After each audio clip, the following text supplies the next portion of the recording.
नमस्कार, मैं शिल्पी संस्कृति आईएएस के यूट्यूब चैनल में आप सबका फिर से एक बार स्वागत करती हूं। और आज के अपने इस वीडियो में हम आपके लिए एक और योजना लेकर आए हैं। आइए उस योजना से पहले उससे संबंधित एक पीटी के प्रश्न को देख लेते हैं। प्रधानमंत्री फसल बीमा योजना के संदर्भ में निम्नलिखित कथनों पर विचार कीजिए। पहला कथन है, इस योजना के अंतर्गत कृषकों को वर्ष के किसी भी मौसम में उनके द्वारा किसी भी फसल की खेती करने पर 2% की एक समान दर से बीमा किस्त का भुगतान करना होगा। दूसरा कथन है, ये योजना चक्रवात एवं गैर मौसमी वर्षा से होने वाले कटाई उपरांत घाटे को बीमाकृत करती है। उपरोक्त कथनों में से कौन से कथन सही हैं? केवल एक, केवल दो, एक और दो दोनों, ना तो एक ना ही दो।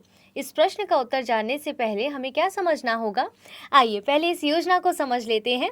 प्रधानमंत्री फसल बीमा योजना ये एक केंद्र प्रायोजित योजना है। इसे कृषि एवं किसान कल्याण मंत्रालय के द्वारा शुरू किया गया है। लाभार्थी की यदि बात करूं तो सभी किसान बटाईदारों सहित। और आप देखेंगे इस योजना को क्यों लाया गया है, पहले हम ये समझते हैं। देखिए, सूखे, बाढ़ और ओलावृष्टि आदि से फसल उत्पादन में होने वाले हानि से किसानों को राहत देने के लिए इस योजना को लाया गया है, ताकि किसान जो है वो आत्महत्या और ऋण जाल के दुष्चक्र में ना फंसे। इसको ध्यान में रखकर इस योजना को लाया गया है। आइए इसके उद्देश्यों को थोड़ा और डिटेल में समझ लेते हैं।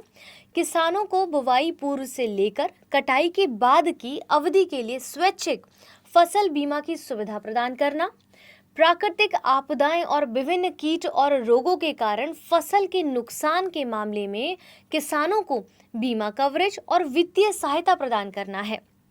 प्रीमियम की दर देख लीजिए। खरीफ के लिए 2%, रबी के लिए 1.5%, बागवानी और वाणिज्यिक फसलों के लिए 5%। इसकी प्रमुख विशेषताओं की अगर बात की जाए तो आप देखेंगे कि इसने अन्य सभी मौजूद बीमा योजनाओं को प्रतिस्थापित कर दिया है। प्राकृतिक आपदाओं, विभिन्न कीट और रोगों के कारण फसल के नुकसान के मामले में किसानों को बीमा कवरेज और वित्तीय सहायता का प्रावधान है। इस योजना को कार्यान्वित करने के लिए राज्यों को अपनी बीमा कंपनियां स्थापित करने की अनुमति दी गई है और योजना का लाभ लेने के लिए आधार नंबर अनिवार्य है। ये तो रही आपकी इस योजना से संबंधित जानकारी। आइए जो पीटी का प्रश्न हमने डिस्कस किया था उसका उत्तर देख लेते हैं। तो आज के प्रश्न का उत्तर आपका है ऑप्शन बी, यानी कि केवल दूसरा कथन आपका पूरी तरह से ठीक है। पीटी के प्रश्न को समझा, योजना को समझा। अब हम समझ लेते हैं कि मुख्य परीक्षा में इस योजना का उपयोग कैसे करना है और किस जीएस पेपर में करना है। तो देखिए, जीएस पेपर 3 में कृषि से संबंधित प्रश्न या किसानों की आय बढ़ाने संबंधी प्रश्नों में आप इस योजना का इस्तेमाल कर सकते हैं। दूसरा आप कर सकते हैं कि कृषि या किसान या समावेशी विकास से संबंधित विषयों पर निबंध लिखते समय भी इसको उपयोग कर सकते हैं।